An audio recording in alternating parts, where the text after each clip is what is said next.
तर आता आपण बघू म्युच्युअल फंडमधल्या संधी.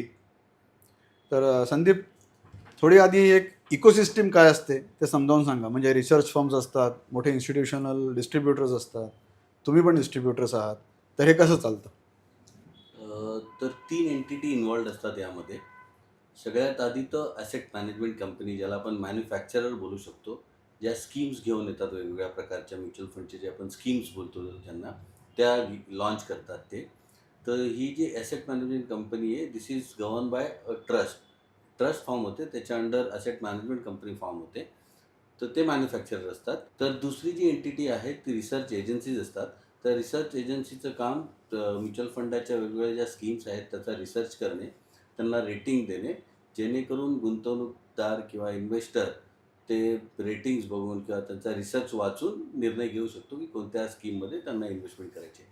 आणि तिसरी सगळ्यात महत्त्वाची जो एंटिटी असते ती म्हणजे डिस्ट्रीब्युटर फ्रॅटर्निटी. तर ह्या जर डिस्ट्रीब्युटर जी फ्रॅटर्निटी आहे, त्यामध्ये अगेन नॅशनल लेव्हलचे जे डिस्ट्रीब्युटर असतात त्यांना नॅशनल डिस्ट्रीब्युटर संबोधलं जातं. त्यामध्ये जे नॅशनल लेव्हलला काम करणारे स्टॉक ब्रोकर्स असतात किंवा ज्या बँक चॅनल असतात त्यांनाही नॅशनल डिस्ट्रीब्युटर संबोधलं जातं. मग दुसरे वेल्थ काउंटर्स असतात, ज्यामध्ये मोठ्या तिकीट साईजचाच जास्त बिझनेस केला जातो. आणि तिसरे मग रिजनल लेव्हल किंवा थोडे मिडल लेव्हलचे जे म्युच्युअल फंड डिस्ट्रीब्युटर असतात. तर जसे आम्ही काम करतो या ठाणे जिल्ह्यामध्ये खास करून. तर असे 3 एंटिटी असतात डिस्ट्रिब्युटर चॅनलमध्ये. अच्छा. वेल्थ काउंटर काय असतं? वेल्थ काउंटर म्हणजे जिकडे एक स्पेसिफिक तिकीट साईजच्या वरचेच इन्व्हेस्टर ओके. ती लोकं ऑनबोर्ड करतात. काहींसाठी 25 लॅक्स प्लसची इन्व्हेस्टमेंट करणारा इन्व्हेस्टर हा घेतला जातो. काही ठिकाणी 50 लाखाच्या वर इन्व्हेस्टमेंट करणारा. तर मिनिमम तिकीट साईज त्यांची ठरलेली असते. जसं रिटेल म्युच्युअल फंड डिस्ट्रिब्युशनमध्ये अगदी ₹500च्या एस-आय-पी पासून एस-आय-पी सुरू होते किंवा 5,000 पासून लमसम सुरू होतं.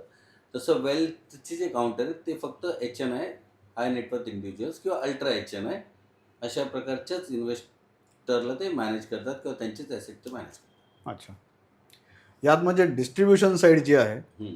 त्यात कुठल्या कुठल्या प्रकारचे जॉब्स, रोल्स असतात? त्यासाठी काय करावं लागतं? ओके, अगदी. तर सगळ्यात पहिलं आपण बोलूया की जे नॅशनल डिस्ट्रिब्युटर्स असतात, त्यामध्ये मग 2 प्रकारचे डिस्ट्रिब्युटर आहेत. एक तर जे स्टॉक ब्रोकर नॅशनल लेव्हलला काम करतात, पॅन इंडिया किंवा इव्हन भारताच्या बाहेरही त्यांच्या ब्रांचेस असतात. आणि दुसऱ्या ज्या बँक ज्या आहेत, त्यांच्या बँकेच्या ब्रांचेसमधून ते म्युच्युअल फंड डिस्ट्रिब्युशन करत असतात. तर जे नॅशनल डिस्ट्रिब्युटर आहेत, मग त्यांच्याकडे साहजिकच त्यांची एक पूर्ण फुल फ्लेजेड टीम असते.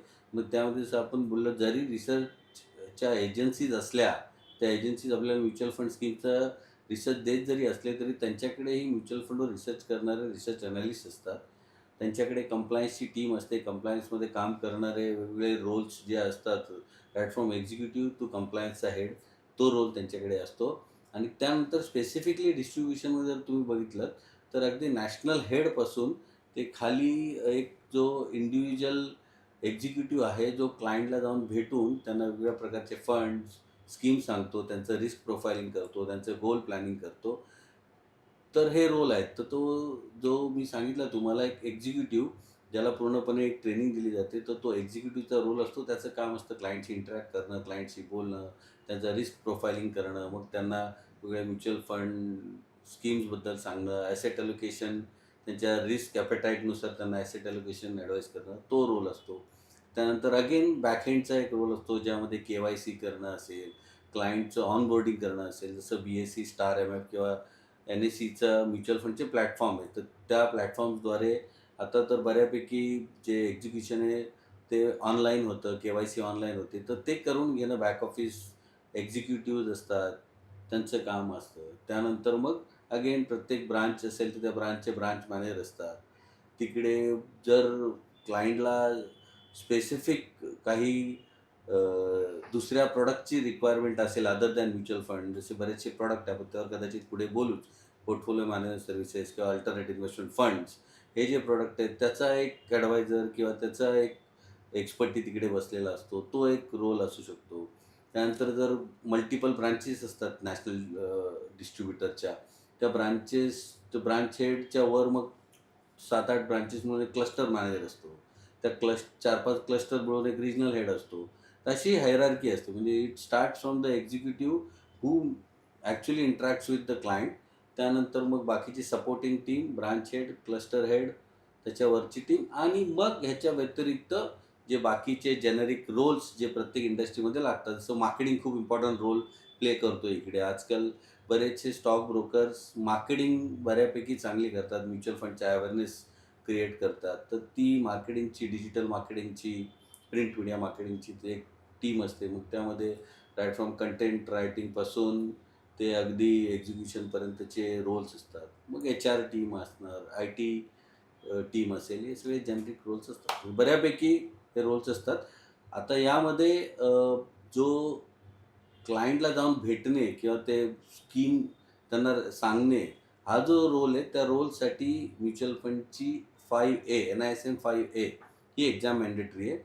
ती तो जो एक्झिक्युटिव्ह असेल किंवा रिलेशनशिप मॅनेजर असेल, त्याला ती क्लिअर करणं मॅन्डेटरी. अच्छा. तर थोडक्यात HR, IT हे जेनेरिक रोल्स तर आलेच. कोर रोल जो म्हणता येईल, operational role, that is the sales role. Sales and relationship basically. Correct. अगदी. तो कोर रोल आहे. पण त्या व्यतिरिक्त जी हेड ऑफिसला टीम बसलेली असते, ते जे रेकमेंडेशन्स असतील, कोणत्या क्लायंटला कशाप्रकारे पोर्टफोलिओ डिझाइन करून दिला पाहिजे, ह्याचा सपोर्टही बऱ्यापैकी कधी-कधी या मोठे जे डिस्ट्रिब्युटर असतात, त्यांच्याकडून हेड ऑफिसकडून मिळत असतो. जसे आम्ही रिजनल लेव्हल डिस्ट्रिब्युटर आहे, तर आमची टीम आहे. तर आमच्या टीममध्ये ग्रॅज्युएट मुलं असतात. काहींना 1 वर्ष झाले, काहींना 3 वर्ष झालेली आहेत. तर क्लायंटशी ते इंटरॅक्ट करतात, क्लायंटचं रिस्क प्रोफायलिंग करतात. मग आमच्याच टीममधून आम्ही जे सीनियर्स आहोत 6 जण, त्यापैकी एक जण कोणीतरी एक पोर्टफोलिओ त्यांना बनवून देतो, प्रॉपर ॲसेट अलोकेशन देतो आणि तेच ते घेऊन परत इन्व्हेस्टरकडे जातात आणि इन्व्हेस्टरला ॲसेट अलोकेशननुसार त्यांची इन्व्हेस्टमेंट करून घेतात. म्हणजे फायनान्शियल प्लॅनिंगमध्ये मोडतं. फायनान्शियल प्लॅनिंग फायनान्शियल प्लॅनिंग करू शकत नाही. डिस्ट्रिब्युटरचं काम फक्त म्युच्युअल फंड प्रोडक्ट डिस्ट्रीब्यूट करणे इतकंच आहे. ओके. त्यामध्ये आम्ही रिस्क प्रोफाइलिंग करू शकतो. ओके. जेणेकरून आम्हाला इन्व्हेस्टरचं रिस्क ॲपेटाईट कळतं. त्यांचं अगदीच झालं तर त्यांचं गोल प्लॅनिंग आम्ही करू शकतो आणि अकॉर्डिंगली त्यांना त्यांचे नीड ॲनालिसिस करून किंवा त्यांच्या काही शॉर्ट टर्मपासून ते लाँग टर्मपर्यंत त्यांच्या ज्या गरजा असतील किंवा जे त्यांचे गोल्स असतील, त्यानुसार वेगवेगळे जे म्युच्युअल फंडामध्ये बरेचसे कॅटेगरीज आहेत, बरेचसे ऑप्शन्स अवेलेबल आहेत. राईट फ्रॉम जर एखाद्याला अगदीच रिस्क घ्यायची नाही आहे, तर एखाद्याला खूप हाय रिस्क हाय रिटर्न हवे, प्रत्येक प्रकारचे प्रोडक्ट असतात, तर ते आम्ही देऊ शकतो. ओके. फायनान्शियल प्लॅनर रोलबद्दल संतोष आपण आत्ता बोललो की तो डिस्ट्रीब्युशनच्या स्कोपमध्ये येत नाही. पण त्याचबरोबर एक इन्व्हेस्टमेंट ॲडवायझर नावाचा सुद्धा रोल आहे. तर हे 2 रोल सेम आहेत का काय फरक आहे याच्यात? वेगळे आहेत. याविषयी आपण थोडंसं ब्रॉड लेवलला समजून घेऊ. एकतर इन्व्हेस्टमेंट ॲडवायझर हा सेबी रजिस्टर्ड प्रोफेशनल असतो. ओके. आणि याला हा रोल म्हणजे सेबी रजिस्टर्ड इन्व्हेस्टमेंट ॲडवायझर होण्यासाठी तुम्हाला NISMचे एंट्री लेवल 1, एंट्री लेवल 2 हे दोन्ही मॉड्यूल क्लिअर करावे लागतात. शिवाय तिथे मिनिमम नेटवर्थ हवं असतं. म्हणजे इंडिव्हिज्युअल असेल तर 5 लाखचं तुमचं मिनिमम नेटवर्थ हवं आहे. ओके. कोणाचं, आणि इन्व्हेस्टरचं की ॲडवायझरचं? ॲडवायझर. अच्छा. सो आणि ॲडवायझर काय करू शकतो, तर ॲडवायझर डिस्ट्रीब्युशन करू शकत नाही. बट तो एक होलिस्टिक प्लॅनिंग म्हणजे तुमचं सगळे गोल्स प्लॅन करून देऊ शकतो. For example insurance planning, estate planning, retirement planning आणि फायनान्शियल प्लॅनिंग. तो एक होलिस्टिक व्ह्यू तो देतो प्रत्येक इन्व्हेस्टरला. म्हणजे प्रत्येक अँगलने तो बघतो की तुम्हाला कसली गरज आहे, किती होऊ शकतं आणि मग काय करावं लागेल ते. सो तो कमिशन घेऊ शकत नाही, पण he can charge fixed fees एकतर किंवा असेट्सवर काही पर्सेंटेज, म्हणजे पर्सेंटेज किंवा फिक्स्ड अशी फीसचं स्ट्रक्चर त्यांना असतो. त्यापैकी काही एक चार्ज करू शकतो आणि मग तो कुठे कुठे इन्व्हेस्टमेंट करायची त्याचं एक लेआउट बनवून देतो. So investor can go to distributor and get that investment done through him. So basically investment adviser is a holistic planner आणि जी पण एक्झिक्युशन साईड येते सो डिस्ट्रीब्युटर हा इंटरमिडियरी बिटवीन इन्व्हेस्टर आणि असेट मॅनेजमेंट कंपनीज. सो जे पण असं कंपनीचे प्रोडक्ट्स आहेत त्याची माहिती इन्व्हेस्टरला देणं किंवा तुमच्या इन्व्हेस्टमेंट ॲडवायझरने तुम्हाला जे प्लॅनिंग करून दिले ते एक्झिक्युशन करून देणं. सो ट्रान्झॅक्शन सपोर्ट त्यांना देतो. त्यांचे कुठले फॉर्म्स वेगवेगळ्या प्रकारचे नॉमिनेशन असणं, काही चेंजेस आहेत, KYC करणं, हे सगळे सपोर्टिव्ह रोल डिस्ट्रीब्युटर करत असतो. त्यांना वेळच्या वेळी मार्केटविषयी माहिती देणं हा एक व्हॅल्युएबल रोल आहे, की काय मार्केटमध्ये चाललं आहे त्यांना माहिती करून देणे. शिवाय AMCने नवीन कुठले प्रॉडक्ट लॉन्च केले, एखादं नवीन NFO घेऊन आले, त्याची माहिती देणं. हे सगळे रोल डिस्ट्रीब्युटर करत असतो. बिकॉज त्यांना त्यासाठी एम्प्लॉईज बरेच लागतात, हे सगळं कामं करण्यासाठी प्रोसेसिंगचे वगैरे. आणि सो हे 2 वेगळे रोल आहेत. पण डिस्ट्रीब्युटरला हे सगळं करण्यासाठी म्युच्युअल फंड कंपन्या कमिशन देत असतात. सो डिस्ट्रीब्युटर इन्व्हेस्टरकडून काही घेत नाही. बट प्लॅनिंग करताना इन्व्हेस्टर ॲडवायझर फीज घेतो. ओके. सो हा त्यात मेन डिफरन्स आहे. So investor adviser cannot distribute and distributor cannot advise. Okay. So प्रत्येक आपापले रोल दिलेले आहेत सेबीने. अच्छा. सो ते रोल ते फॉलो करतात आणि तसंच त्यांना मग मानधन मिळत राहतं ते. ओके. आता तुमची संदीप म्युच्युअल फंड डिस्ट्रीब्युशनशिप आहे, तर तुम्ही तुमच्या रेफरन्सनी पण सांगू शकता किंवा इन्स्टिट्यूशनलच्या रेफरन्सनी पण सांगू शकता. हे जे तुमचे जे एम्प्लॉईज आहेत त्यांना करिअर पाथ, करिअर ग्रोथ आणि मॉनिटरी ग्रोथ अगदी. काय काय स्कोप आहे यासाठी? आता जर आमचा जो बिझनेस मॉडेल आहे त्याबद्दल जर सांगायचं झालंच तर आम्हाला जवळजवळ आता 9 वर्ष पूर्ण झालेत या म्युच्युअल फंड डिस्ट्रीब्युशनमध्ये. तर सुरुवातीला आम्ही अगदी 3 जणच आमच्याकडे होते. मी होतो, संतोष होता, रमेश होता. तिकडून ही जर्नी सुरू करून आता आम्ही 14 जण आहोत पूर्ण. आणि पूर्वी आमचं एक छोटंसं ऑफिस होतं 200-250 स्क्वेअर फीटचं. तिकडून आम्ही मग आता एक जवळजवळ 1000 स्क्वेअर फीटच्या ऑफिसमध्ये आलो. मग त्याच्या काही कालावधीनंतर आम्ही ठाण्यामध्ये ऑफिस ओपन केलं. तर असं आम्ही एक्सपांड करतोय कारण आमचं फाउंडेशन बनलेलं आहे आणि बऱ्यापैकी आता आमच्या बिझनेसमध्ये पण कंपाऊंडिंग झालेली आहे. तर पुढे जाऊन जशा आमच्या नवीन ऑफिसेस ओपन होतील किंवा ब्रांचेस ओपन होतील तशी जी आमची ही टीम आमच्याबरोबर 4-5 वर्षापासून 6 वर्षापासून आहे, तर नॅचरली त्यांना त्या नवीन ऑफिसेसमध्ये कोणाला मॅनेजरची संधी मिळेल. जर जास्त ऑफिसेस झाले तर त्याच्यावर क्लस्टर मॅनेजरची संधी मिळेल. तर डेजिग्नेशन किंवा पद ह्याने ते ग्रो होतील तो एक भाग आहे. पण सगळ्यात महत्त्वाचं जे म्युच्युअल फंड डिस्ट्रीब्युशनमध्ये जर काय असेल तर रेम्युनरेशन. कारण कसं असतं, बरेचसे हे जे रिजनल लेवलचे डिस्ट्रीब्युटर असतात ते एका स्पेसिफिक डिस्ट्रिक्टमध्ये किंवा एखाद्या स्टेटमध्ये काम करत असतात. काही पॅन इंडिया लेवलचेही असतील, पण काम करत असतात आणि ते मंथली फिक्स्ड रेम्युनरेशनच्या शिवाय आपल्या जे त्यांच्याकडे जे टीम काम करत असते, जे स्टाफ असतात, त्यांना ते परफॉर्मन्स बेस इन्सेंटिव्हही देत असतात. आणि कधी-कधी तर बऱ्याचदा म्हणजे हा माझा अनुभव आहे कारण मी कॉर्पोरेटमध्ये होतो बरेच वर्ष. तर कॉर्पोरेटमधली जी टीम आहे किंवा तिकडचे जे काही एम्प्लॉईज आहेत त्यांच्याही पेक्षा जास्त मंथली रेम्युनरेशन रिजनल लेवलच्या डिस्ट्रीब्युटरच्या एम्प्लॉईजला मिळतं. आणि हे तितकंच सत्य आहे. याचं कारण काय असतं की रिजनल लेवलचा जो डिस्ट्रीब्युटर आहे आमच्यासारखी, की आम्हाला आमची टीम सांभाळायची आहे, त्यांना इंटॅक्ट ठेवायचं आहे. कमीत कमी ॲट्रिशन कसं होईल हे आम्ही बघतो आणि मग त्यांचे जे एफर्ट्स आहेत त्याला म्हणजे रिअल रेम्युनरेशन ज्याला बोलतात त्या एफर्टला ते आम्ही देण्याचा प्रयत्न करतो. तर डेजिग्नेशन किंवा प्रमोट होत राहणं हा एक त्यामधला भाग आहेच. पण त्याही वेगळं म्हणजे त्यांचं मंथली इन्कम वाढत जाणं आणि ते रेग्युलर वाढणं हा जास्त महत्त्वाचा मुद्दा येतो ज्यावेळेला आपण करिअर ग्रोथ बघतो रिजनल लेवल डिस्ट्रीब्युटरकडे. आणि मग नॅशनल लेवलचे जे डिस्ट्रीब्युटर असतात त्यांच्याकडे नॅचरली मी रिलेशनशिप मॅनेजर म्हणून जॉईन होईन किंवा मी रिसर्चमध्ये जॉईन होईन. मग तिकडे जे हायरार्की आहेत तसं चांगला परफॉर्म केला तर मी रिलेशनशिप मॅनेजरचं सिनियर रिलेशनशिप मॅनेजर बनेल, ब्रांच हेड बनेल, क्लस्टर मॅनेजर बनेल. ज्युनियर रिसर्च ॲनालिस्ट असेल तर मी रिसर्च ॲनालिस्ट बनेल, सिनियर रिसर्च ॲनालिस्ट बनेल. कंप्लायंट डिपार्टमेंटमध्ये असेल तर एंट्री लेवल जॉबला जर मी आलो तर हळूहळू मी डिपार्टमेंट हेड बनू शकतो. तर असे म्हणजे करिअर पाथ आहेत आणि नंबर ऑफ एम्प्लॉईज खूप आहेत बिकॉज ही खूप मोठी इंडस्ट्री आहे फायनान्शियल सर्व्हिसेस इंडस्ट्री. तर त्यामुळे यामध्ये अपॉर्च्युनिटी तशा प्रकारच्या जनरेट होत असतात. ओके.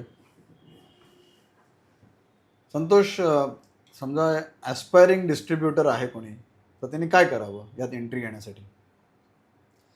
तुम्ही एक गोष्ट ऑब्झर्व केली असेल, सध्या एक खूप मोठी शिफ्ट होते मेंटॅलिटीमध्ये इन्व्हेस्टरच्या. म्हणजे आपले भारतीय इन्व्हेस्टर जे आहेत ना, ते फिजिकल असेट्सकडून फायनान्शियल असेट्सकडे शिफ्ट होत आहेत. सो त्यामुळे खूप मोठी इन्व्हेस्टमेंट ह्या असेट क्लासमध्ये येते. सो तुम्ही आता जर डेटा वाईज बघितलं, तर मागच्या 10 वर्षामध्ये आपण 6 टाइम ग्रो झालो म्युच्युअल फंड इंडस्ट्री. अच्छा. आणि आपण 140 करोडची लोकसंख्या आहे आपल्या देशाची, पण युनिक जे इन्व्हेस्टर आहेत म्युच्युअल फंडमध्ये अजूनही फक्त 6 करोडच आहेत. सो यू कॅन इमॅजिन की किती मोठा स्कोप आहे ह्या फील्डमध्ये. अजून त्यातले 10% जरी वाढले तरी खूप मोठं होऊ शकतं. सो स्कोप तर इमेन्स आहे. तर इकडे कोणाला एंट्री करायची असेल तर सगळ्यात पहिले म्हणजे इच्छाशक्ती पाहिजे. तुम्हाला ती मानसिकता हवी आहे बिझनेस करण्याची, की मी करू शकतो. एंट्री सोपीच आहे. NSMचं डिस्ट्रीब्युटर मॉड्यूल जो आहे, डिस्ट्रीब्युटर मॉड्यूल, ते तुम्हाला क्लिअर करायचं आहे. ते क्लिअर केलं की तुम्हाला ॲम्फीकडे जाऊन ARN नंबर घ्यायचा आहे, की तुमचा रजिस्ट्रेशन नंबर घ्यायचा आहे. रजिस्ट्रेशन नंबर घेतला की तुम्हाला प्रत्येक म्युच्युअल फंड हाऊसबरोबर एम्प्लॉयमेंट करायची आहे. म्हणजे फॉर एक्झाम्पल आता there are 50+ mutual fund houses. तर ते तुमच्यावर की तुम्ही किती जणांना जाऊ शकता, किती जणांची एम्प्लॉयमेंट करू शकता. पण सुरुवात करताना अगदी पहिले टॉपचे आहेत त्यांच्याशी पहिले एम्प्लॉयमेंट करतात. सो एकदा हे झालं की you can start your on business. मग ते तुम्ही तुमचं छोटं ऑफिस ओपन करून काही एम्प्लॉईज ठेवून चालू करू शकता. So this is very easy. But the main crux is की हा बिझनेस खूप पेशन्स आहे. म्हणजे कोणी असा विचार करून येईल की मी बिझनेस चालू करेन आणि लगेच मग इन्कम येईल चांगला. सर असं काही होणार नाही आहे. हम्म. यामध्ये खूप पेशन्स लागतो. कारण असेट गॅदरिंगवरच तुमचं सगळं कमिशन डिपेंड असतं. हम्म. सो इथं टर्नओव्हर मोठा हवा आहे. सो जसं जसं असेट तुमचे वाढत जातील तसं इन्कम वाढेल. त्यासाठी खूप पेशन्स हवा असेल. तुमच्याकडे फायनान्शियल बॅकअप असणं खूप गरजेचं आहे त्या काळात. तर इनिशियली तर अगदीच छोटंच इन्कमने चालू होतं.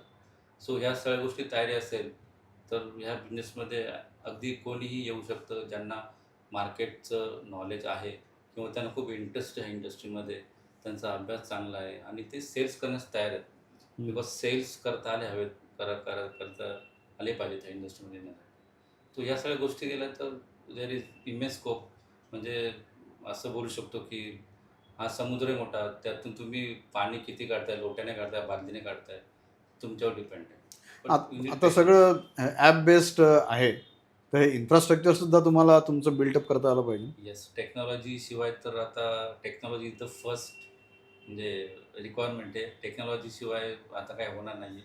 कारण टेक्नॉलॉजी तुम्हाला ॲक्युरसी देऊ शकते आणि तुमची स्पीड वाढवू शकते.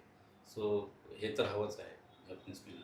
मग यात काय असं आउटसोर्सिंग मॉडेल आता ऑलरेडी आहे की एक ॲप मी माझ्या क्लायंटसाठी बाय केलं आणि ते आउटसोर्सिंग आहेत मॉडेल असे, म्हणजे बरेचसे वेंडर आहेत की जे तुम्हाला ॲप देतात आणि जे आपले रजिस्ट्रार आहेत त्यांच्याकडून तुमच्या ज्या फाईल येतं बॅक एंडने तुमच्या ट्रान्झॅक्शनच्या, ते अपलोड होतं आणि तुमच्या नावानेच ते ॲप इन्व्हेस्टरला पण दिसतं आणि डेस्कटॉपमध्ये सुद्धा दिसू शकतं. सो असे वेंडर आहेत भरपूर सर्व्हिस देणारे. ओके. सो स्वतःचंच असेल हवं असं काय नाही, बट पुढे जाऊन स्वतःचं असेल तर दॅट इज व्हेरी गुड. थोडक्यात म्युच्युअल फंडचं काम स्टॉक ब्रोकिंगपेक्षा कमी स्ट्रेसफुल आहे असं म्हटलं तर वावगं होईल. तसं तसं तुम्ही कम्पेअर केलं तर कमी स्ट्रेसफुल आहेच. आणि शिवाय लॉंग टर्म रिलेशनशिप मेंटेन करणार आहे. लॉंग टर्म रिलेशनशिप हे खूप इम्पॉर्टंट आहे. बिकॉज आम्हाला आत्ताही जे क्लायंट आमच्याशी अगदी सुरुवातीला जोडले गेलेले आहेत, ते आमचे अगदी फॅमिली मेंबर असल्यासारखेच रिलेशनशिप झाले आहेत. त्यांच्या घरी फंक्शनला जाणं किंवा एकमेकांना भेटणं, एकमेकांच्या अडीअडचणी सांगणं, हे सुद्धा होतं. सो रिलेशनशिप बिल्डिंगसाठी दिस इज द मस्ट. ही इंडस्ट्री खूपच छान आहे. ओके मित्रांनो, आपण आतापर्यंत स्टॉक ब्रोकिंग आणि म्युच्युअल फंड डिस्ट्रीब्युशन ह्या दोन व्यवसायांबद्दल चर्चा केली. या व्यवसायात उतरण्यासाठी जी एक वृत्ती लागते ती म्हणजे उद्यमशीलता किंवा एंटरप्रेन्योरशिप. संतोष आणि संदीप यांनी अनेक वर्ष नोकरी करून आता गेले 9 वर्ष ते या व्यवसायात आहेत. तर आपण त्यांच्याकडूनच एंटरप्रेन्योरशिपच्या टिप्स घेऊ, थोडं त्याबद्दल बोलू. पण पुढे जाण्याआधी आपण परत एक झटपट राऊंड घेऊया.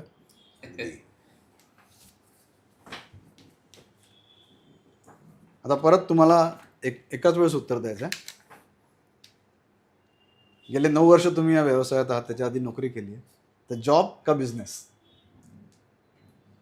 फर्क समझिए आप. आधी एका शब्दात उत्तर द्या, मग फर्क समजा. बिझनेस. फर्क समझिए, आप महंगे है और हम किमती. हाच फरक आहे जॉब आणि बिझनेसमध्ये. तर माझ्यासाठी ऑफकोर्स बिझनेस, पण ज्यांना 9 to 5 आणि कम्फर्ट झोन आणि फिक्स सॅलरी हवे त्यांच्यासाठी जॉब. बिझनेस. महत्वाचं काय आहे, प्लॅनिंग की एक्झिक्युशन? प्लॅनिंग. ओके, प्लॅनिंग शिवाय एक्झिक्युशन होऊ शकतं. होऊ शकतं, पण ते व्यवस्थित होणार नाही आणि कुठेतरी त्याच्यामध्ये तुम्हाला हर्डल्स येतील, प्रॉब्लेम्स येतील किंवा एक्झिक्युशन तुमचं चुकू शकतं. तर जास्त इम्पॉर्टंट एक्झिक्युशन आहे, पण execution with planning will give you better results. हे असं झालं पहिले कोंबडी की पहिले अंड्या. ते प्लॅनिंग शिवाय एक्झिक्युशन होणार नाही आणि एक्झिक्युशनवर प्लॅनला अर्थ राहणार नाही. सो दोन्ही गोष्टी ह्या ओके. एकमेकांवर डिपेंड आहे. बिझनेससाठी अधिक महत्वाचं काय, इच्छाशक्ती की भांडवल? पहिली इच्छाशक्ती, मग भांडवल. इच्छाशक्तीशिवाय भांडवल उभं करता येणार नाही, त्यामुळे दोन्ही गरजेचं आहे. आजकालच्या युगात आणि भांडवल नसलं तरी लोक बिझनेस चालू करतात. इच्छाशक्तीच्या जोरावर. स्टार्टअप मॉडेल्स वगैरे बरेच आहेत. परफेक्ट. रेव्हेन्यू और प्रॉफिटेबिलिटी? रेव्हेन्यू. प्रॉफिटेबिलिटी. का बरं? तुम्ही रेव्हेन्यू किती कमवताय त्यापेक्षा तुम्ही किती प्रॉफिट घेऊन जाताय ते जास्त महत्त्वाचं आहे माझ्यासाठी. बऱ्याचशा कंपन्या ग्रोथच्या मागे लागतात आणि सेल्सचे खूप मोठमोठे नंबर येतात, पण वर्षानुवर्षे त्यांच्या कंपनीमध्ये प्रॉफिटेबिलिटीची चणचण असते. तर त्यामुळे एक सर्टन जो पार्ट आहे तुमच्या रेव्हेन्यूचा किंवा सेल्सचा, तो बाजूला काढून बाकीच्या राहिलेल्या पैशातून तुम्ही तुमची कंपनी चालवली पाहिजे, असं माझं वैयक्तिक मत आहे. आता पहिला प्रश्न, महाराष्ट्रात साधारणपणे करिअरचा पहिला चॉईस नोकरी असतो. अगदी. हे अपवाद असतातच, पण नॉर्मली बऱ्याच जणांचा करिअर चॉईस नोकरी असतो. पण काहीतरी असं घडतं आणि नोकरीतून धंद्यात शिफ्ट होतो माणूस. अगदी. तो ट्रिगर तुमच्या बाबतीत कुठला होता? आता मी मगाशीच सांगितलं की मी शेवटचं जे माझं करिअर होतं ते इन्स्टिट्यूशनल फर्ममध्ये होतं. सो इन्स्टिट्यूशनल फर्ममध्ये ग्लोबल क्लायंट असतातच, त्यामुळे वेगवेगळे टाईम झोन असतात. सो वर्किंग आवर खूप जास्त स्ट्रेच होतं. म्हणजे सकाळी 8ला रिपोर्टिंग केल्यानंतर आपण रात्री 9ला 10ला की 11ला बाहेर पडतो ते माहीत नसतं.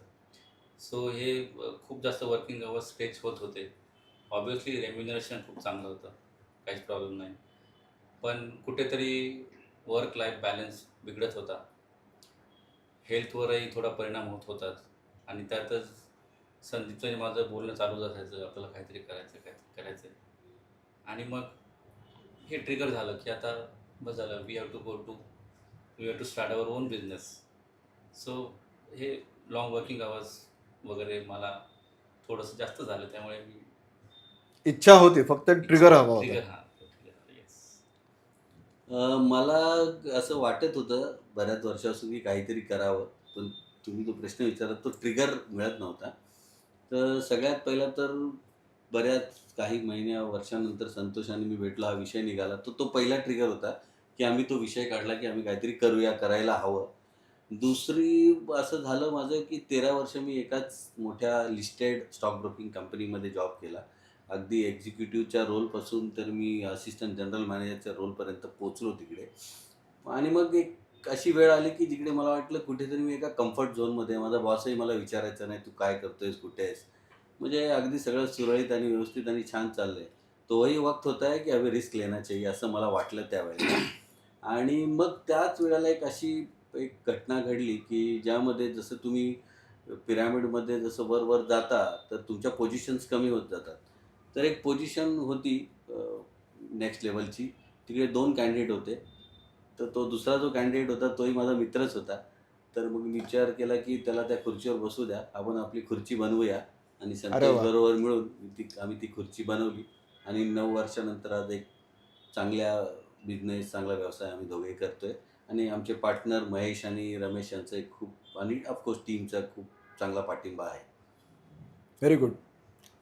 तर माझा पुढचा प्रश्न ॲक्च्युली होता की तुम्हाला हा जो निर्णय आहे परत मागे जावंसं वाटतंय का? आता आधीच तू उत्तर दिलंयस बहुतेक की मागे जावंसं वाटत नाही आहे. You are happy wherever you are. नाही असं नाही आहे. म्हणजे आत्ता तर जावंसं वाटतच नाही आहे. आता तर जब तक किंवा लेट मी हं, फ्रेज इट डिफरंटली, हं. निर्णयात चुकला असं वाटतं का? निर्णय चुकला हे आत्ता वाटत नाही आहे. कारण आता तर व्यावसायिक म्हणूनच अंत होईल, जेव्हा पण होईल 80-90व्या वर्षी. पण ज्यावेळेला व्यवसाय आम्ही सुरू केला मी आणि संतोषने, तर खास करून मला पहिलं 1 वर्ष, 6वं वर्ष तर अगदी म्हणजे असं वाटत होतं की काहीतरी मोठी चूक केली मी. ऑफकोर्स माझ्या फॅमिलीचा त्याला सपोर्ट होताच, की "तू कर, आम्ही आहोत" म्हणून. पण तरीसुद्धा अचानक तुमची एक महिन्याला येणारी फिक्स चांगलं सॅलरी, रेम्युनरेशन बंद होतं. तुमच्या सगळ्या सुविधा बंद होतात आणि तुमच्या खिशातला पैसा जात असतो. तुम्ही इन्व्हेस्ट करत असतात. तर ते पहिला 1-1.5 वर्ष खूप म्हणजे असं इट वॉज लाईक की नाही बंद करा आणि माझी ती कंपनी त्यांनी मला घेतलंच असतं कारण मी त्यांच्यावर चांगले रिलेशनशिप मेंटेन केले होते. असं वाटलं पण नंतर मग एक माझा मित्र होता, ही वॉज अ मारवाडी. तर त्याने मला सांगितलं, "संदीप हम मारवाड़ियों में है ना हम कम से कम 1000 दिन 1000 दिवस देतो व्यवसायाला. तू पण दे, फाईट कर." आणि मग मी मोटिवेट झालो त्याच्या या बोलण्याने समाव आणि ते 1000 दिवसांची वाट बघता आता बरेच 1000 दिवस झाले. सो आता तरी वाटत नाहीये, की परत जावं म्हणून. ओके, संतोष. Same feeling. जसं संदीप बोलला की पहिले जे 2 वर्ष होते ना, ते आम्हाला खूप अवघड गेले. म्हणजे मला जास्त करून बिकॉज जसं संदीपप्रमाणे मी MSCत होतो, तर मलाही खूप चांगलं पॅकेज होतं. सवय होती अकाउंटला चांगलं फॅट अमाऊंट बघण्याची 1 तारखेला. आणि ते अचानक येणं बंद झालं. तर तो जो शिफ्ट असतो, मेंटल शिफ्ट, की काहीतरी येते आणि अचानक बंद होणं, पण तुमचे खर्च मात्र आहे तेवढेच आहेत. सो तिथे का कमी होत नाही. शिवाय I was a soul earner. बाबा रिटायर झालेले. सो कुटुंब पण सांभाळायचं आहे. बिझनेसमध्ये इन्व्हेस्टमेंट पण करायची आहे. पण फिक्स इन्कम नाही आहे. सो हा जो एक पिरियड असतो ना, तो असा काय असतो की तुम्हाला एकदा विचार करणं भाग पडतं की मी खरंच इकडे येऊन चूक तर नाही केली ना. पण एकमेकांना आम्ही समजत होतो की we have to stay here, stay in the market. जसं आम्ही इन्व्हेस्टरला सांगतो स्टे इन द आणि मार्केट. आमच्या दोघांची ही फिलिंग खूप तीव्र होती पहिल्या 1-6 वर्षामध्ये. अगदी दोघंही बोलायचो, "अरे केलं तर आहे." अजून एक मला इथं असं सांगावसं वाटतं, की ठीक आहे सॅलरी एक भाग असतो, तुमचं करिअर दुसरा भाग असतो. पण एक तिसरा जी मला ते फ्रस्ट्रेशन येत होतं ज्यावेळेला 7, 8, 10 महिने झाल्यानंतर, ते म्हणजे मी ज्या कंपनीत जॉबला होतो तिकडे एक चांगली पोझिशन होती मला. तर मी कोणतीही ब्रांच व्हिजिट केली की समोरून रिस्पेक्ट दिला जायचा. एखादी ट्रेनिंग घेतली की तिकडे 10 लोकं मी काही बोलेल त्याला टाळ्या वाजवायचे. म्हणजे कोणत्याही स्टेटमध्ये ज्यावेळेला मी व्हिजिटला जायचो रिजनल ऑफिसच्या तिकडचा रिजनल मॅनेजर गाडी घेऊन अगदी मला एअरपोर्टवर घ्यायला यायचा. तो सगळीकडे फिरवायचा. मागे-पुढे करणारी लोक होते. आणि सडनली आम्ही व्यवसाय सुरू केला आणि त्या व्यवसायाच्या दुसऱ्या दिवशी आम्ही स्टॉल घेऊन एका रस्त्यावर उभे सगळं स्वतःच करायचं. सगळं स्वतःच करायचं. तर दॅट वॉज समथिंग म्हणजे ती फिलिंग अशी होती की अरे आपण काय करत होतो? कालपर्यंत सर बोलणारे 50 लोकं होती. आज आम्हीच सगळ्यांना सर बोलतोय. बट तो एक चांगला एक एक्सपिरियन्स होता. शेवटी त्या अशा संघर्षातून गेल्यानंतरच तुम्हाला यश मिळतं आणि ते कदाचित ताबून तुम्हाला सुलाखून निघालात तुम्ही. अगदी. आणि ॲटलिस्ट संदीप सेल्समध्ये तरी होता. संदीपला सेल्स करता येत नव्हते. पण मी तर पूर्ण माझं करिअर ऑपरेशनमध्ये होतो. सो मला तर अजून जास्त प्रश्न पडलेला की मी सेल करू शकेल की नाही आणि कसे करू? संतोष म्हणजे संदीपला सुरुवातीला बघून बोलायचा की मी कसं करू? पण तो ही इज नाऊ बेस्ट बघून मग शिकलो. Adviser, so consultant. हे म्हणजे इम्पॉसिबल असं काहीच नाही आहे. Just you need some guts आणि इच्छा पाहिजे. मग अशी बिझनेसमध्ये पैसे टाकण्याचा पॉईंट आणलास, तर तुम्हाला किती भांडवल लागलं, कसं उभं केलं आणि ब्रेक इव्हन किती वर्षांनी किंवा महिन्यांनी आलं? अगदी. साधारण सुरुवातीला आम्ही आणि 25 लाख रुपये आम्ही उभे केले. त्याचं कारण एक तर सेटअप कॉस्ट आणि दुसरं कमीत कमी पुढच्या 1 ते 1.5 वर्ष जे पण रिकरिंग एक्सपेन्सेस असतात बिझनेसचा सुरू ठेवण्यासाठी अनइंटरप्टेड लाईक सॅलरीज असतील, रेंट असेल, बाकी असे काही AMCs असतील. तर त्यासाठी 25 लाख आम्ही उभे केले होते आणि ते बूटस्ट्रॅप होतो आम्ही. स्वतःचीच इन्व्हेस्टमेंट होती. फॉर्च्युनेटली जे प्रॉडक्ट आम्ही आता प्रमोट करतो किंवा जी प्रोसेस आम्ही प्रमोट करतो सिस्टमॅटिक इन्व्हेस्टमेंट प्लॅन SIP सगळ्यांना आम्ही अगदी कॉन्फिडंटली सांगतो की SIP करो और मस्त रहो आणि त्या SIPची सुरुवात आम्ही 2005ला केली एक्झॅक्टली. आणि तो जो पैसा जमा झाला होता त्यातूनच पुढचे 3 वर्ष आमचं घरही चालेल आणि व्यवसायामध्येही जर आम्हाला काही जास्त इन्व्हेस्टमेंट करता आली तर ती करता येईल. अशा पद्धतीनं म्हणजे तो फायनान्शियल खूप स्ट्रेस आम्हाला त्यावेळेला नव्हता बिकॉज ऑफ SIP. अच्छा. आणि आय हेच वॉन्ट टू कारण आहे. मेन्शन दिस. आणि हेच कारण आहे की आम्ही अगदी कॉन्फिडंटली सांगू शकतो इन्व्हेस्टरला की SIP करा, वेल्थ क्रिएशन होणारच आहे. Okay, good. पण म्हणजे ब्रेक इव्हनला तुम्हाला 3 वर्ष लागली. नाही, नाही. ब्रेक इव्हनला आम्हाला साधारण 6 महिन्यामध्ये आमचं ब्रेक इव्हन अरे वा. झालं. पण त्या ब्रेक इव्हनमध्ये आमचं रेम्युनरेशन नव्हतं. हां. म्हणजे आम्ही काहीच घेत नव्हतो. त्याला आम्ही 3 वर्ष लागली. हां, नाही 2 वर्ष लागली. ओके. 2 वर्ष आम्ही काहीच घेतलं नाही. पण आमचा जो मंथली एक्सपेन्सेस होते ते त्या आमच्या रेव्हेन्यूमधून, इन्कममधून निघत होते. आम्ही रिइन्व्हेस्ट केलं म्हणजे आम्ही हां. छोट्या ऑफिसमध्ये होतो, आणि मग या मोठ्या हां, आणि मग थोडे आम्ही रिइन्व्हेस्ट करत होतो. कॉस्ट वाढत गेली. परत ठाण्याला आम्ही एक ऑफिस आत्ता केलं. भांडवलाला तर तुम्ही सिपमधनं पैसा काढला, पण टीम कशी उभी केली आणि काय बघितलं टीममध्ये, काय बघून त्यांना निवडलं? मी ॲक्च्युली माझा जो रोल होता प्रिव्हियस ऑर्गनायझेशनमध्ये तर तो त्यामध्ये टीम मॅनेजमेंट आणि रिक्रुटमेंट जरी मी HR नसलो तरी HR कॅन्डिडेट पोचवण्यासाठी म्हणजे पोचवायचं काम मी करायचो. तर त्यामध्ये या पूर्ण अनुभवातून मी एक शिकलो. आता मी त्या कॉर्पोरेटसारख्या किंवा नॅशनल डिस्ट्रीब्युटरसारखी 100-200 लोकं तर मला घ्यायची नव्हती. मला हळूहळू करून 10-15 जणांची एक टीम बनवायची होती. तर माझी फिलॉसॉफी खूप क्लिअर होती की मला असं वाटत होतं की जर घ्यायचंच असेल मिनिमम ग्रॅज्युएशन तर पाहिजेच.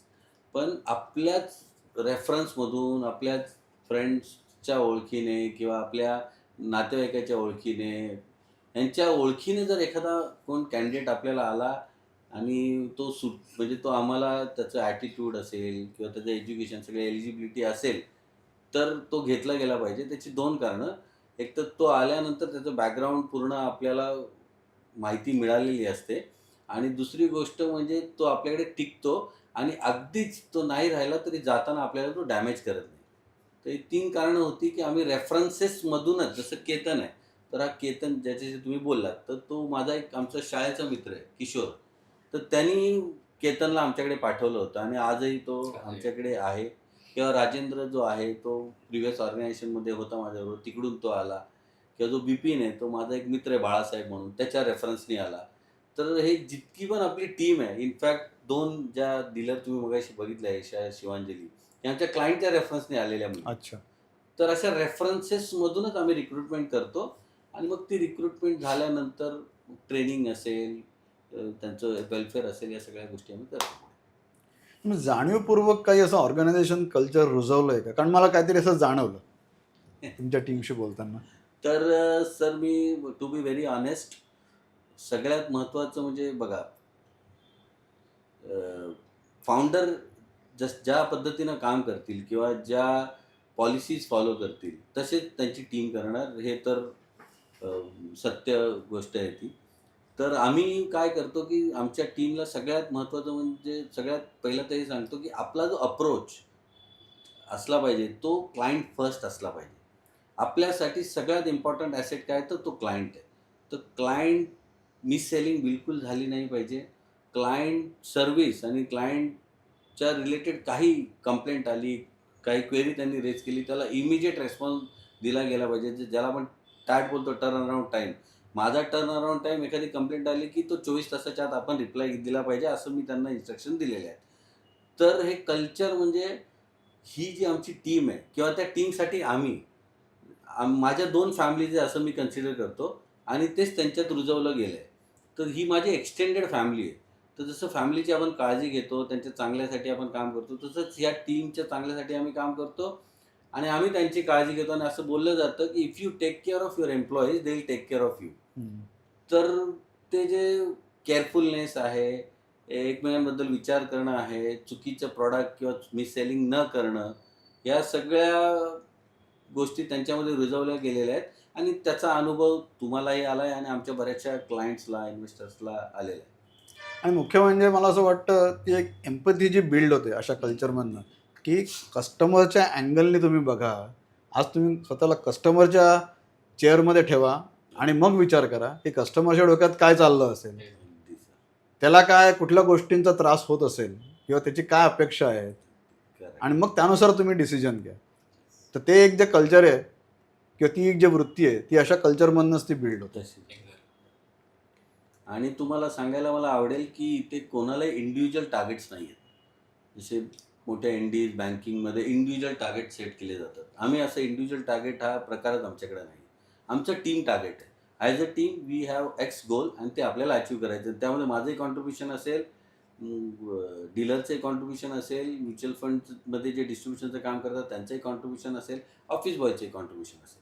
So it's a team target. We don't have anything like individual targets and all. आता तुमचं मार्केट 3:30ला संपतं. साधारण तुमचे लोक 5:30-6ला ऑफिसमधून जात असतील.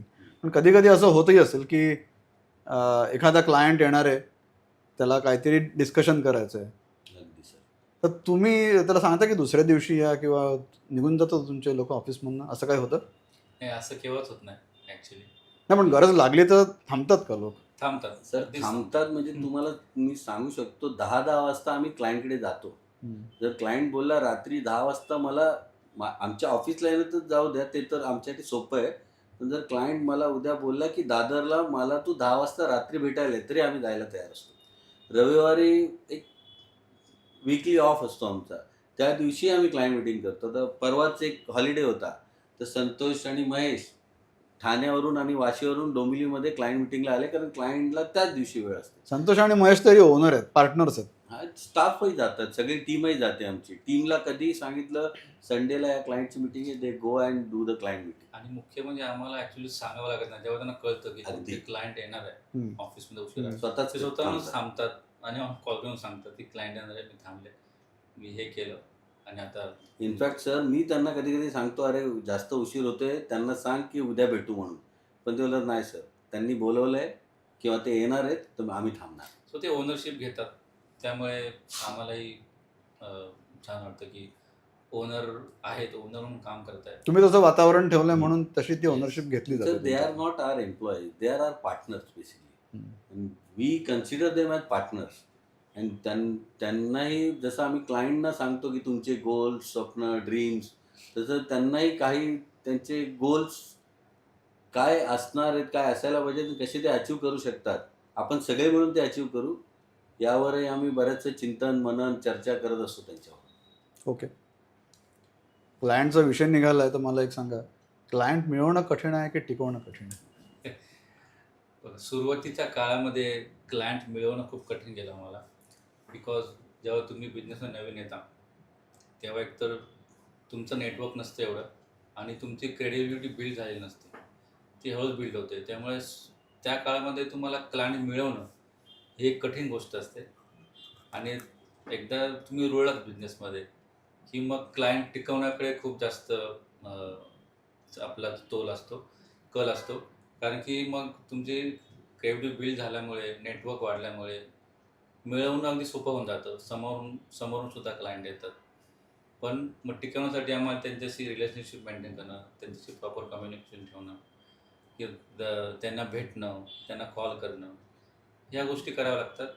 आणि मग जेव्हा मार्केट असं केव्हा तरी करतंच की मी रिटर्न देणारच नाही किंवा मी निगेटिव्ह रिटर्न देणार, मग अशा काळामध्ये त्यांना तो कॉन्फिडन्स देणं की ही फेज येतेच.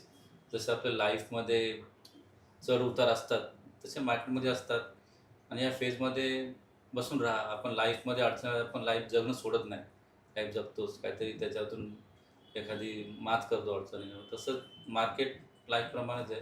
सो जेव्हा असं काही कठीण काळ येतो जसं आता चालू आहे, तर आमचं काम आहे त्यांना कॉन्फिडन्स देणं, त्यांना सांगणं की तुम्ही राहा, वेल्थ क्रिएट होणार.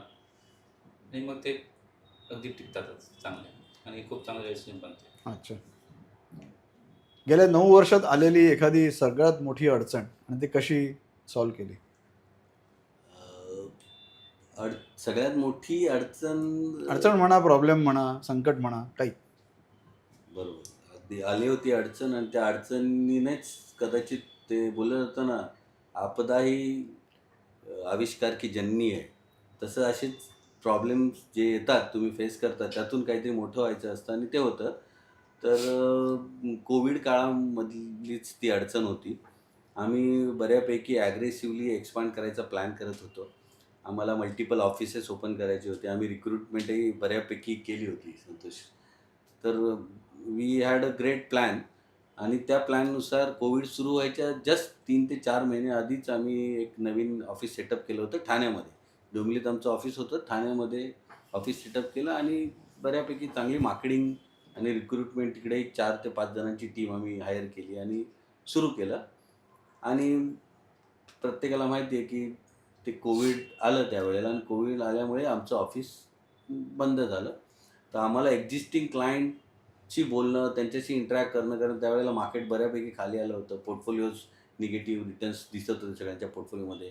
तर तो एक वेगळा आमच्या कामाचा भाग होता क्लायंटशी बोलणं, त्यांना हँडओव्हर करणं, त्यांना सांगणं की दिस शाल पास, ये समय भी निकल जाएगा. असं बरंचसं झालं त्या काळात. पण त्यावेळेला मग ठाणा हा जो विषय होता तो अगदी आमच्यासाठी मग तो बाजूलाच पडला आणि आम्हाला समाऊ निर्णय घ्यावा लागला, की आय थिंक आपण हा जो आपला ठाण्यातला प्लॅन आहे तो सध्या looking at the current situation आणि पुढे काय होणार हेही काही दिसत नव्हतं.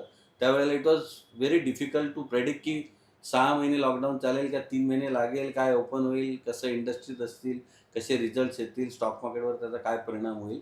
एक होप होती की मार्केट आज नाही तो कल ऊपर आएगा. ते असतं पण किती वेळ लागेल ते माहीत नव्हतं. तर त्यावेळेला आम्हाला ते ठाण्याला आमचं ऑफिस सरेंडर करावं लागलं आणि ते सरेंडर करतानाच आम्ही दोघांनी ठरवलं की आत्ता सरेंडर केलंय but will again bounce back करू. आपण तिकडे जाऊ आणि मला आनंद होतो तुम्हाला सांगायला, तुम्हाला माहितीच असेल हे. 3 वर्षापूर्वी आम्ही परत ठाण्यामध्ये आमचा सेटअप सुरू केला. पूर्ण ताकदीनिशी सुरू केला आणि तिकडे संतोषच ते ऑफिस आता आणि महेश मॅनेज करतो आणि बऱ्यापैकी आम्ही त्या ऑफिसमधून आता व्यवसाय करतोय आणि होपफुली पुढे जाऊन ठाणेचं जे आमचं ऑफिस आहे तो डोंबिवलीचा जो आता होत असलेला रेव्हेन्यू क्रॉस करेल अशी मी आशा बाळगतो. All the best for that. Thank you so much sir. आता तुमच्याकडे किती क्लायंट्स आहेत? तर 4,200 क्लायंट्स आहेत आमच्याकडे, युनिक क्लायंट्स. मोठी संख्या आहे. हो. पण मग कसे मिळवले एवढे? म्हणजे मला असं विचारायचं आहे की तुम्ही वेगवेगळे मार्ग अवलंबले असाल, बेसिकली नेटवर्किंगचेच, बरोबर? तर कुठल्या कुठल्या प्रकारे नेटवर्किंग केलं? सर जसं ते रामायण महाभारतामध्ये आपण बघितलं की ते युद्ध करताना वरुणास्त्र, ब्रह्मास्त्र किंवा असे बरेच वेगवेगळ्या प्रकारचे अस्त्र, ज्याच्याकडे जास्त अस्त्र आहेत तो जिंकायचा. बरोबर. तर तशाच प्रकारे क्लायंट ॲक्विजिशन करताना किंवा नवीन क्लायंट आपल्या सिस्टममध्ये आणण्यासाठी there are n number of things ज्या आपण केल्या पाहिजेत. तर नवीन क्लायंट आणणं हे एक कठीण काम आहे, मगाशी संतोष बोलला आणि सुरुवातीला जास्त कठीण असतं. तुम्हाला इथे एक सांगावसं वाटतं, if it scares you, you should do this. म्हणजे तुम्हाला एखाद्या गोष्टीची भीती वाटत असेल ती तुम्ही करा. ते केलं तर तुम्हाला यश मिळेल. तर जरी नवीन क्लायंट आणणं किंवा अक्वायर करणं कठीण असलं तरी ते करावं लागतं आणि ते करण्यासाठी अगदी सुरुवातीला आम्ही अगदी बेसिक लेवलला स्टॉल ॲक्टिव्हिटीज करायला सुरुवात केली. आम्ही अगदी आमच्या जे जुनं ऑफिस होतं मानपर रोडला तिकडे त्या बिल्डिंगच्या खाली आम्ही रोज स्टॉल लावायचो. त्यानंतर फडके रोड असेल, काही रामनगर असेल किंवा काही सोसायट्या असतील, त्या सोसायटीच्या कमिटीच्या अप्रूव्हल घेऊन आम्ही तिकडे स्टॉल लावायचो. स्टॉल ॲक्टिव्हिटी करता करता असं वाटलं की फक्त स्टॉल ॲक्टिव्हिटीनी आपल्याला हवे तेवढे क्लायंट्स मिळणार नाहीत. मग आम्ही पेपर इन्सर्टिंग करायला सुरुवात केली. न्यूजपेपरमध्ये आमचे लिफलेट्स टाकायला सुरुवात केली. मग त्यानंतर आम्ही विचार केला हे 2 ऑप्शन आहेत. पण मग आम्हाला नेटवर्किंगबद्दल कळलं. मी आधीपासून रोटरीमध्ये होतो, पण रोटरी हा एन-जी-ओ असल्यामुळे तिकडे बिझनेस मला प्रमोट करता येत नव्हता. पण तरी मी व्यवसाय सुरू केल्यानंतर तिकडूनही मला खूप चांगला सपोर्ट आला. रोटरीच्या मेंबर्सने मला खूप चांगले रेफरन्सेस दिले. त्यांच्याही काही इन्व्हेस्टमेंट्स माझ्याकडे आल्या. त्यानंतर मग मला कळलं नेटवर्किंगमध्ये एक पॉवर आहे. Because networking if you are not networking you are not working असं बोललं जातं. त्यामुळं मग मी BNI बद्दल ऐकलं, जो जगातला सगळ्यात मोठा नेटवर्किंग रेफरल ऑर्गनायझेशन जी आहे. मग ती मी जॉईन केली. नंतर संतोषनी जॉईन केली आणि त्यातूनही बऱ्यापैकी क्लायंट आम्हाला यायला लागले. नंतर एक रोटरीचाच एक फेलोशिप आहे, रोटरी मीन्स बिझनेस. तेही मी जॉईन केलं. मग त्या माध्यमातूनही आम्हाला क्लायंट मिळायला लागले. आणि last but not the list म्हणजे ह्या सगळ्या गोष्टी आम्ही पॅरलली करत होतो. कारण एकच कोणतीतरी गोष्ट किंवा एकच ॲक्टिव्हिटी करून आम्हाला क्लायंट येणं कठीण होतं. आणि आम्ही थोडंसं पुल मार्केटिंगमध्ये बिलीव्ह करतो. तर शक्यतो आम्ही पुश करत नाही. कोणाला असं हे प्रॉडक्ट घ्या, ते घ्या असं करत नाही. We try to attract client towards us. कारण मी मार्केटिंगचा बंदा असल्यामुळे माझा प्रयत्न असतो की क्लायंट आपल्याकडे आला पाहिजे, विचारलं पाहिजे त्याने आपल्याला. तर शेवट of course which is need of an hour खूप इम्पॉर्टंट आहे. ते म्हणजे डिजिटल मार्केटिंग. तर आम्ही डिजिटल मार्केटिंग ऑर्गॅनिकच करतो सध्या. पण Insta असेल, Facebook असेल, LinkedIn असेल, या सगळ्या प्लॅटफॉर्मवर आम्ही अवेलेबल आहोत. आणि सगळ्यात इम्पॉर्टंट म्हणजे आम्ही खूप छान SEO पण करतो, सर्च इंजिन ऑप्टिमायझर. या कल्याण, डोंबिवली, अंबरनाथ, बदलापूर या भागामध्ये सगळ्यात जास्त रिव्ह्यूज असलेली म्युच्युअल फंड डिस्ट्रीब्युटर आहोत आम्ही. त्यामुळे ऑनलाईनही आम्हाला बऱ्याचशे लीड्स येतात, इन्क्वायरीज येतात आणि त्या कन्व्हर्ट होतात. आमचा कन्व्हर्जन रेशो खूप चांगला आहे. एकदा कोणी आमच्या ऑफिसला आला, त्यांनी सेटअप बघितला, आमची जी रिस्क प्रोफायलिंग करणं, नीड अनालिसिस करणं, ही जी आमची प्रोसेस बघितली, की इन्व्हेस्टर कन्व्हर्ट होतो. ज्या 4 गोष्टी आम्ही एकत्रित करत होतो, करतोय आणि पुढे करत राहू. यातून बऱ्यापैकी चांगले क्लायंट आम्ही अक्वायर करत असतो. ओके.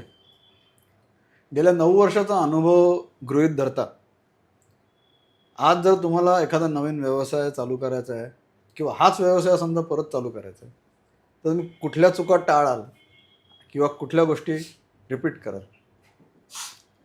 आता जसा आम्हाला अनुभव आला आहे आता 9 वर्षाचा आणि जर मला तुम्ही सांगितलं की ते आता तू हाच व्यवसाय परत चालू कर, तर सगळ्यात पहिलं मी म्हणजे जे करेन की अगदी पहिल्या दिवसापासूनच मी टेक्नॉलॉजी अडॉप्ट करेन, जी आम्ही थोडी उशिरा केली टू स्टार्ट विथ. त्यामुळे ग्रोथ झाली पण सोशल मीडिया. एक्सपोनेन्शियल. टेक्नॉलॉजी म्हणजे Technology. CRM, okay. App okay. आणि तुम्ही जसे बोलता सोशल मीडिया, ते आम्ही उशिरा चालू केलं. पण माझ्या माझ्या म्हणजे माझ्याप्रमाणे की मी CRM अगदी फर्स्ट डेपासूनच घेईन, की जेणेकरून माझी प्रोडक्टिव्ह वाढेल, माझा क्लायंटशी कम्युनिकेशन वाढेल, मला त्यांच्याशी कनेक्ट राहता येईल. ही गोष्ट मी आता करेन, लगेच सुधारेन माझी, जी आम्ही स्टार्टिंगला नाही केली. संदीप, तू? सर अगदी संतोषने सांगितल्याप्रमाणे, पण त्यामध्ये मी ॲड करू इच्छितो, की सुरुवातीला तुम्हाला चांगला कंपनी सेक्रेटरी किंवा चांगला चार्टर्ड अकाउंटंट मिळणं खूप गरजेचं असतं. कारण हे 2 जे प्रोफेशनल्स आहेत, ते तुम्हाला कंपनी फॉर्म करण्यापासून तर ते बाकीचे जे पण कंप्लायन्स आहे, ते मॅनेज करतात.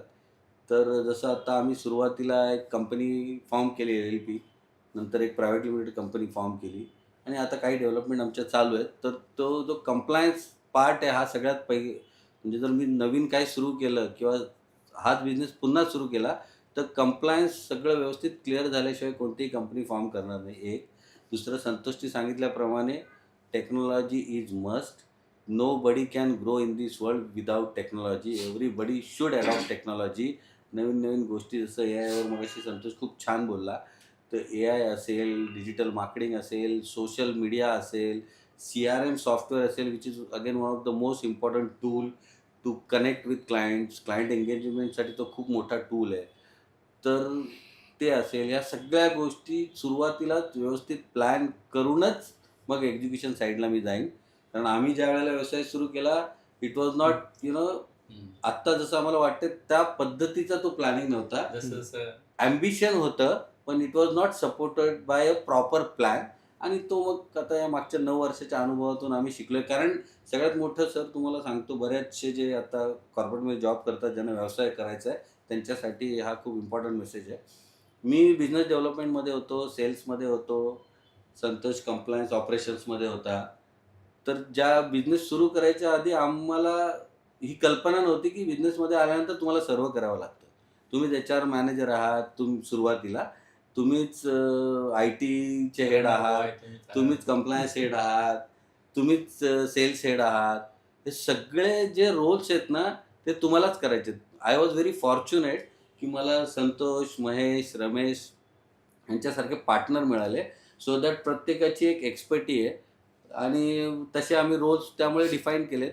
जी माझी एक्सपर्टी आहे मार्केटिंग, तर ते सगळं मी मॅनेज करतो. संतोषची एक्सपर्टी फायनान्स, रिसर्च, कम्प्लायन्स आहे, तो ते मॅनेज करतो. रमेशची एक्सपर्टी एक्झिक्युशन आहे, तो ती मॅनेज करतो. महेशची म्युच्युअल फंड डिस्ट्रीब्युशन आहे, तो ती मॅनेज करतो. तर एखाद्याने जेव्हा जॉब सोडावा, आयदर त्यांना ते काम स्वतःला आलं पाहिजे, नाही आलं तर ते कोणाला तरी आउटसोर्स तरी करता आलं पाहिजे, तरच बिझनेस सुरू करा. नाहीतर मग आल्यानंतर हे जेव्हा 10-5 असे रोल बघतात, मग ते कुठेतरी फ्रस्ट्रेशन येतं. आणि जर तुम्ही डेटा बघितलात, तर 90% व्यवसाय पहिल्या 1-1.5 वर्षातच सुरू होऊन बंद होतात. तर ते कारण हेच असतं की व्यवस्थित माहिती न घेता, व्यवस्थित रोल डिफाईन न करता लोकं व्यवसायामध्ये उतरतात. आणि मी एक कोट तुम्हाला सांगतो, अ, जी खूप ज्या कोटने किंवा ज्या सुविचाराने खूप महत्त्वाचा रोल प्ले केला आहे माझ्या पूर्ण जीवनात. Right from the first day ज्यावेळेला मी माझा जॉब सुरू केला होता, और फर्स्ट डे जेव्हा मी माझा बिझनेस सुरू केला, and that quote which is very close to my heart. You cannot become what you want. You cannot become what you want by remaining what you are. You cannot become what you want by remaining what you want. If you want to achieve something you have never achieved before, you should do something you have never done before. वा. तर तुम्ही बदल करत राहायला पाहिजेत, नवीन technology adopt करत राहिली पाहिजे, नवीन साथीदार जोडलेले पाहिजेत. तुम्ही मला हे करायचं नाही, मला ते जमत नाही आहे, ह्यानी काही होणार नाही आहे, असं होत नाही. तुम्ही ज्यावेळेला 4 गोष्टी इम्प्लिमेंट करण्याचा प्रयत्न करता, 2 फेल होतील, 2 चांगल्या चालतील, एक खूप चांगली चालेल. तर नवीन आयडियाज, नवीन स्ट्रॅटेजीज, नवीन ॲक्टिव्हिटीज हे व्यावसायिकाला करत राहावं लागेल. आणि ते तो करत राहिला तरच तो शो ऑफ करू शकतो, आणि तो शो ऑफ करत राहिला तरच तो ग्रो होऊ शकतो, असं मला वाटतं. धन्यवाद. मला वाटतं ह्याच नोटवर ही मुलाखत आपण थांबवावी इथे. ग्रोथ इंडस्ट्री असलेल्या स्टॉक मार्केटमध्ये पुढल्या 5 ते 10 वर्षात भरपूर नोकरी व्यवसायाच्या संधी निर्माण होत आहेत. भारताची आर्थिक राजधानी मुंबई असल्यामुळे साहजिकच आपल्याकडे स्टॉक मार्केट आणि म्युच्युअल फंड डिस्ट्रीब्युशनचे जॉब्स, त्या संदर्भातल्या व्यवसायाच्या संधी प्रचंड वाढणार आहेत. मराठी युवकांनी या संधी टॅप करण्यासाठी स्वतःला सज्ज ठेवावं. होतकरू तरुणांनी या क्षेत्राचा जरूर विचार करावा. Sandeep, Santosh, thank you very much. आज आपल्या प्रेक्षकांना खूप चांगलं करिअर मार्गदर्शन केलं तुम्ही. आणि प्रेक्षकांनो, तुम्हाला अधिक काही हवं असल्यास आपल्या गेस्टना कॉन्टॅक्ट करू शकता. त्यांना कॉन्टॅक्ट कसं करायचं हे आम्ही डिस्क्रिप्शनमध्ये देत आहोतच.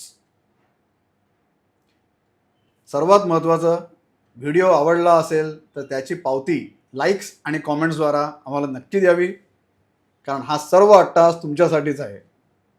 तुम्हाला उपयोग होत आहे असं जर आम्हाला दिसलं तरच आम्हाला पुढच्या कामासाठी हुरूप मिळेल आणि आम्ही अधिक व्हिडिओ घेऊन येऊ. चला शिकूया, महाराष्ट्र घडवूया, स्किल्स संवाद साधत राहूया. नमस्कार.